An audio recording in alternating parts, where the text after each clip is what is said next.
Përshëndetje dhe mirë se erdhët të dashur gafor në Letrat Rrethejnë. Jam Diana dhe do bëj leximin e juaj.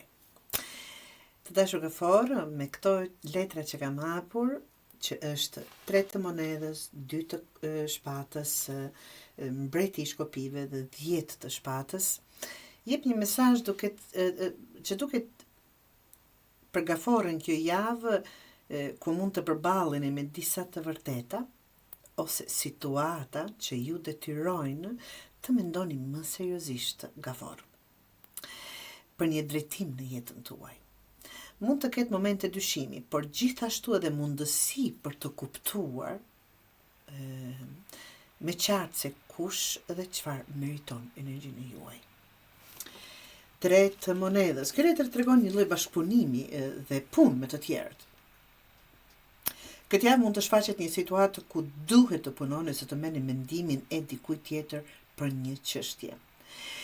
Kjo mund të jetë bashkëpunim në punë, një këshill e vlefshme nga dikush ose një situatë ku secili duhet të bëjë pjesën e vet. Mos u përpiqni t'i bëni të gjitha vet. Bashkëpunimi të dashur gafor mund t'ju çojë më larg këtë javë. 2 të shpatës tregon diçka tjetër, tregon një vendim që keni shtyr ose një situatë që nuk doni ta shihni ashtu siç është plotësisht. Kjo mund të jetë një zgjedhje që duhet bërë, një vërtet që nuk është e lehtë për të pranuar, ose një konflikt që jeni duke shmangur. Kujdes të dashur gafor, sa më gjatë të shtyni këtë vendim, aq më shumë energji do t'ju marr. Forcë, dëshirë, të gjitha do t'ju marr, do t'ju shteroj. Përballuni me situatën. Këshilla e kësaj letre thot, edhe nëse është e vështirë, qartësia do t'ju çliroj të dashur gafor.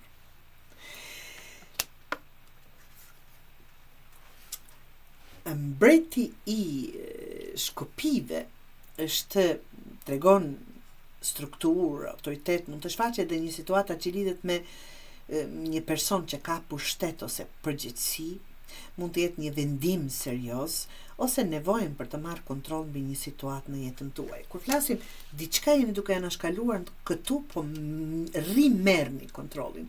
Këtu diçka po vendosni. Mos lejoni që emocionet të drejtojnë gjithçka.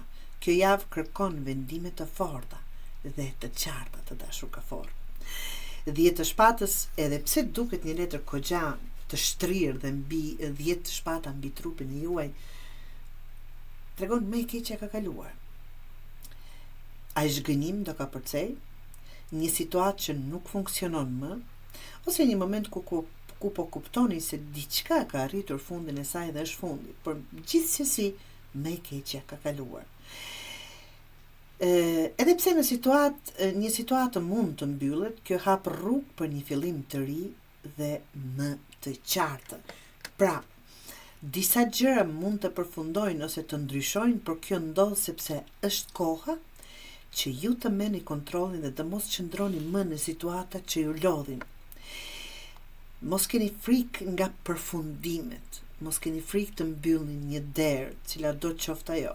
Shpesh një fund është pikërisht ajo që duhet për të hapur një kapitull shumë më të mirë.